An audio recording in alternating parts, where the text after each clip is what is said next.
Welcome to my lair. It's a pleasure to meet you. I am Draco, and today we are going to explore 4 cards that will be cheaper alternatives to our beloved The One Ring. So stay tuned and let's save some money.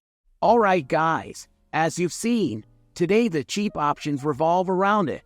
The One Ring is a legendary artifact costing 4 mana. It is indestructible. When the ring enters the battlefield, if you cast it, you gain protection from everything until your next turn. At the beginning of your upkeep, you lose 1 life for each burden counter on the One Ring, and you can tap it, put a burden counter on the One Ring, and then draw a card for each burden counter on the One Ring. It's a powerful card. As we've seen, that's very expensive, and lucky was the guy from Canada who drew the card that was entirely in Elvish. It's the only one in the world, and Post Malone went there, bought it, and then regretted buying it. Well, who hasn't spent something they later regretted, right? But, leaving aside the value, the card itself is really very strong, very powerful. It's been played a lot in Modern, and some people have already managed to build some pretty interesting decks with it in Legacy. And for those who enjoy the Commander format and want to save some money on this card, we're going to focus a lot on the draws and the protection aspect here.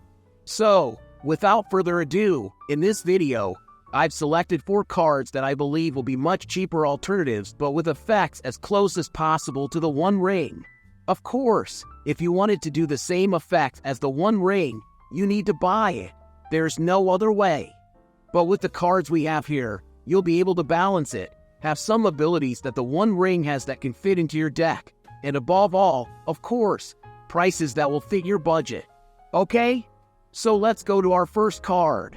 The Stasis Coffin is a 3-mana artifact. You can pay 2 mana of any color, tap it, exile the Stasis Coffin, and you gain protection from everything until your next turn.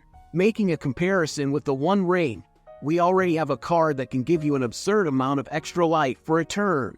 I use the term absurd, but it's not that absurd. But it's still a very cool protection you can use, which sometimes gives you the breathing room to make a cool play on the next turn that can get you back into the game or perhaps defeat an opponent. You get that extra turn to develop your game. And it's an artifact that I think is worth the price. Moving on to our second card, Bottled Cloister. Bottled Cloister is another artifact, 4 mana. At the beginning of each opponent's upkeep, exile all cards from your hand face down. At the beginning of your upkeep, return all cards exiled with Bottled Cloister to your hand, then draw a card. And what I found very interesting about it, that you can use in your deck, is the concept that you first get an extra draw, as I was explaining, which is one of our focuses here. If we can have protection and draw, this one already gives you the extra draw, and you can do some pretty interesting tricks with this card. For example, if you already have a Karn, the Great Creator on your board, where you can pay 2 loyalty, reveal an artifact card you own from outside the game, or choose an artifact card you own in exile with its face up and put that card into your hand. You can bring a card that's already in exile back to your hand, making a faster search. So you can use mechanics that work with exile to make Bottled Cloister useful for your deck. Moving on, let's go to our third card, Tamio's Journal. It is a legendary artifact, 5 mana. At the beginning of your upkeep, investigate.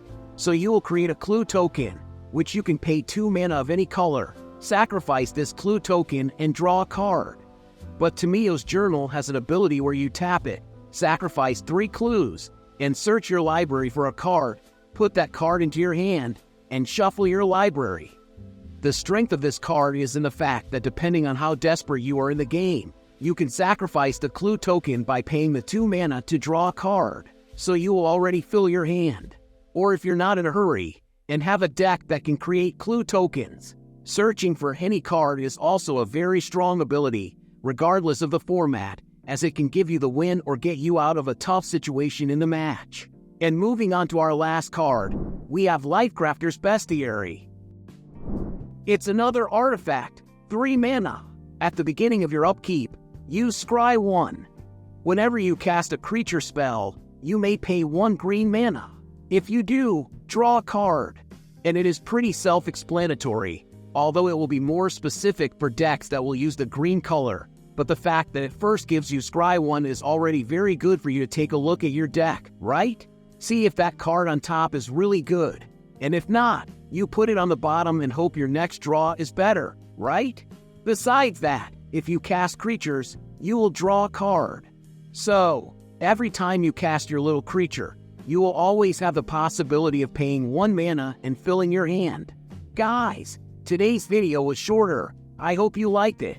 Don't forget to subscribe to our channel, leave your like, ring the bell so you can always receive notifications of new videos.